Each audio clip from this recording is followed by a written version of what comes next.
Aloha foilers. I get lots of questions about CHICAMA.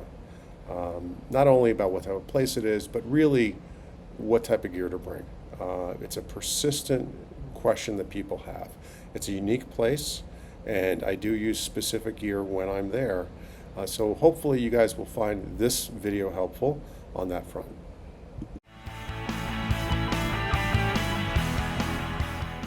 With respect to board choices for tow foiling, I think there are three categories of choices. You could have a pocket foil board, which is something that you might see people kite foil with. That could be 10 to 20 liters. You could have a prone foil board, which could be anywhere, let's say, from 27 liters up to 42 liters.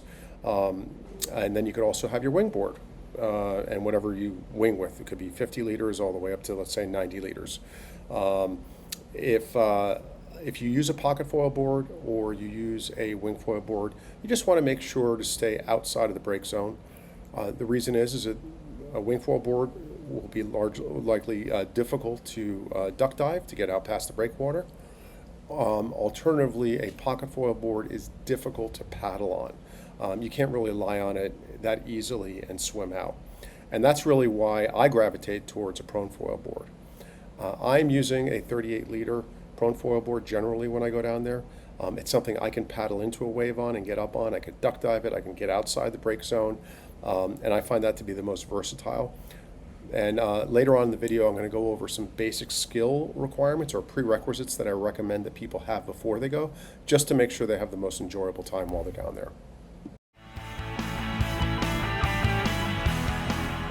For front foils, I can think of two situations generally that you would think about to select what foils you bring with you to Peru. For the larger days, I like to use a small mid-aspect wing that gives me the ability to handle the energy quite well. And that has been for some time now. As my go-to wing has been the Lift 100 Surf V2. It's a mid-aspect wing. It's around a 640 projected area. Not that easy to pump out with, but you can pump between the sections and lulls, and it can handle that big energy. So, days when it's, call it chest high or bigger, I gravitate towards that smaller foil.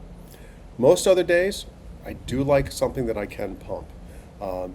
You do get sometimes lulls between different sections, and so it's nice if you want to get those long rides to make it to the next section. The other situation is that I do enjoy connecting waves now.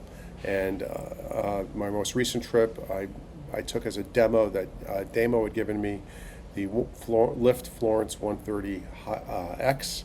It's a very high aspect wing, 11.7 aspect ratio, projected area of around 840. And historically, I have steered away from the high aspect wings because of the interest in being able to make sharper turns. But this wing is really incredible on that front.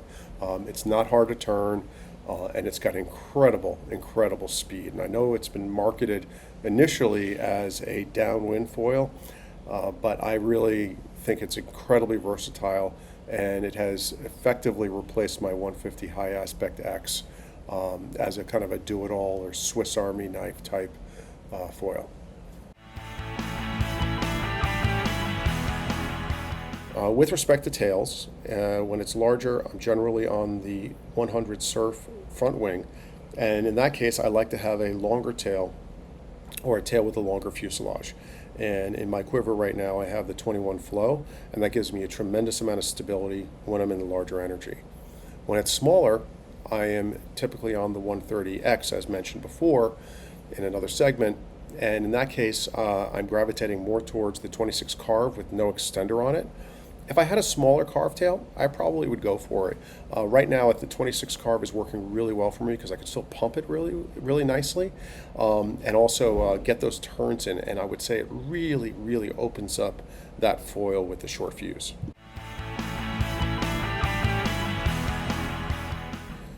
For mast length, right now I'm using a 32-inch high modulus lift mast. That's a perfect length. Gives me plenty of play, not too hard to pump, and plenty of stability. I think that going to something smaller like a 28 is okay. You can do it if you don't have a larger mast, But to have the additional play in the mast for breaching and control is ideal. I would go up to an 85 centimeter or 33 inches or 34 inches, but I really wouldn't go much higher. One of the guys in my camp did go out in the early days on a much longer mast, more like a 95 centimeter mast, and I could just see it visually. It looked like there was a lot less stability that he had, even though it was a high quality mast. And once he did move down to a smaller mast around the 79 to 80, he did much, much better, and it was great to see that.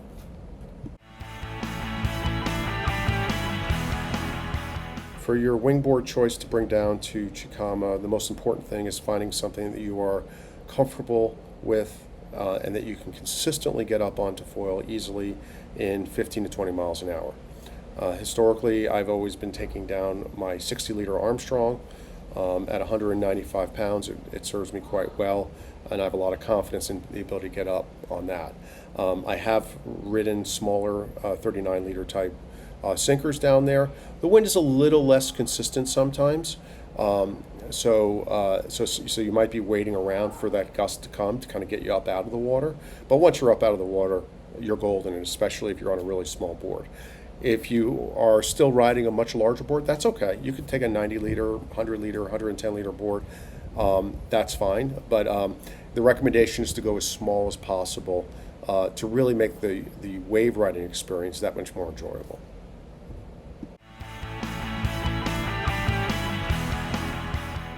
Front foils for winging. My go-to before this last trip that I did in August was the Lift 150 Surf V2. It's around a 950 projected area. It's a mid-aspect foil. It turns great. It was also the first foil I used for tow foiling down there.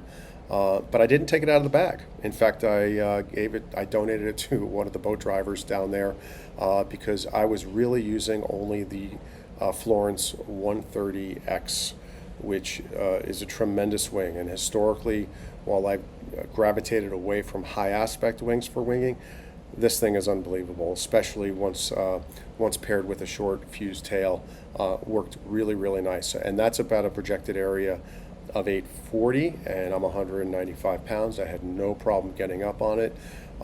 So, recognize that, when you're winging down there and you're choosing your front foil, it's not like winging like we normally do on flat water or in swell.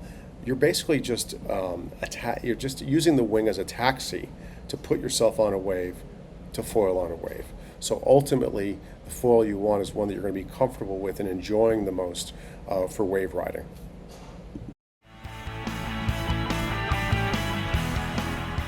I think an important consideration for tails for wing foiling down there is acknowledging that when you are winging on a wave, you're going to be winging in windier offshore conditions, so you'll have more wind in your face.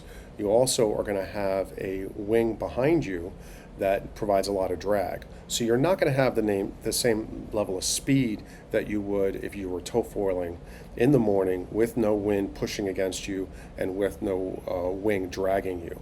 And as a result, you can go with a shorter fuse, and that'll give you that much better turning ability since you're not going as fast. And in this case, what I am using with the 130X, as I mentioned earlier, for winging down there is I'm using now the 26 carve with no extender on it, and that's a beautiful pairing. You could definitely go to a smaller tail or a bigger tail, but don't be bashful about using a shorter fuselage when you wing. Mast for wing foiling at CHICAMA, same rule applies as for tow foiling. You don't want to go too small, you don't want to go too big. Again, you're there to ride a wave. You're not there to race and do a bunch of high-speed maneuvers on flat water. It's really all about putting yourself on the wave and then riding that wave. If you have a very long mast, I think you'll have less stability, and if you have a shorter mast, you'll have less room to play with for either touchdowns or overfoiling.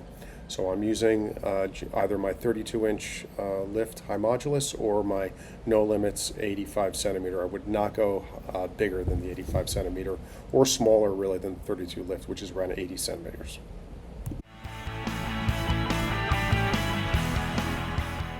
For hand wings, if you don't mind carrying gear, I would take a 4 meter and a 5 meter with you. My go-to wing is generally my 5 meter. I usually only bring that. On this last trip, it would have been really nice to have a 4 meter. But my 5 meter ozone flux has a tremendous amount of top end to it, so I'm able to handle the heavy winds.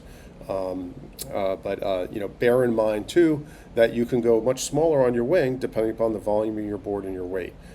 So you have to really know what your limitations are on getting up.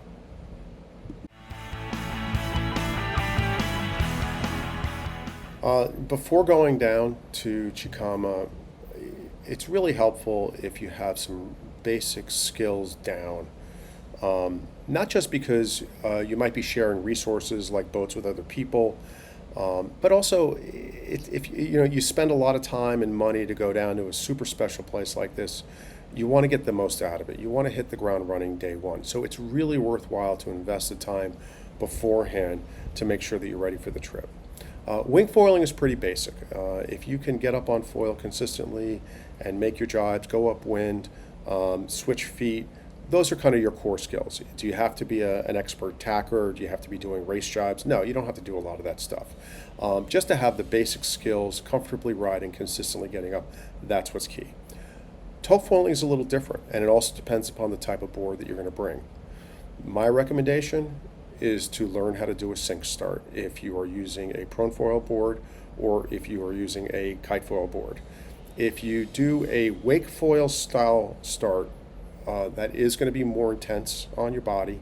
It requires a lot more energy, and you have to acknowledge that in a morning tow session, you could end up getting pulled up maybe 10 to 15 times in a typical session. That's a lot of wear and tear. You want to save your energy for the wave, not for getting up. So practice that, and hopefully I'll do a video at some later point about how to do a sink start. But it's a really useful skill, something that Amit Imbar forced me into, taught me how to do it, and I'm grateful for it. And when I do see other guys out there that don't do this, I've seen people hurt their backs, they hurt their forearms, and they struggle. And it's just a handful of days of investment to really learn how to do it properly. Hopefully you guys had an opportunity to see the video that I dropped on YouTube on Foil Journey or on Instagram at NY Waterman of the first group that my wife and I led down to Peru in August of this year. The week was amazing. We had excellent conditions. The most rewarding part of it is watching the progress that the guys made. Some guys had never foiled on a wave before, and by the third or fourth day they were getting mile-long rides with their hair on fire. It's one of the greatest places to really work on your foiling, whether you're a beginner or expert, because I can't imagine of too many places where you get so much time on foil on such a well-defined, clear, clean wave. So the learning is just tremendous. During 2025, I have 2 weeks lined up. I've got a week in May 3rd and a week in September 6th. The week in May 3rd is largely spoken for, but I am taking down names for a standby list, and I am also taking inquiries still for the September 6th trip, and I hope to hear from you guys. Shoot me a DM on Instagram at NY Waterman. Aloha, spread the stoke.